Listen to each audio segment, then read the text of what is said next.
এখন কিন্তু দেখুন ফলের আকার আকৃতি এবং কালারও কিন্তু কিছুটা কমে গিয়েছে আগের তুলনায়। তার দুটো কারণ, এখন গাছের বয়স অনেক বেশি হয়ে গিয়েছে, আর দ্বিতীয়ত হচ্ছে যে ঘূর্ণিঝড়ের পর থেকে কিন্তু গাছ অনেক খারাপ হয়ে গিয়েছে। এবং সেই সাথে আমার সাথী ফসল হিসাবে করলা ছিল, সেই কারণে করলা কিন্তু এখন বেশ ভালো পরিমাণে উঠছে।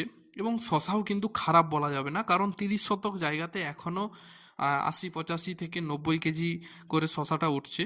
আর খারাপ শশার পরিমাণও খুব কম, যেটা দেখলেন। আর গাছের যদি আমি অবস্থা দেখাই, দেখুন গাছের কন্ডিশন কিন্তু বেশ খারাপ হয়ে যাচ্ছে দিন দিন, এবং গাছের পাতাও অনেক হলুদ হয়ে যাচ্ছে।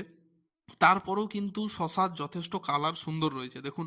যেমন হারভেস্ট আজকে কমপ্লিট হলো, এবং এই বড় বস্তাটার 1 বস্তা শশা আর সেই সাথে 2 বস্তা করলা হয়েছে। তো এই ছিল আমার জমির আপডেট। করলাটা একদিন অন্তর একদিন হারভেস্ট করা হচ্ছে, এবং শশাটা রোজই হারভেস্ট করা হয়েছে, মাঝে শুধুমাত্র 2 দিন গ্যাপ দেওয়া হয়েছিল।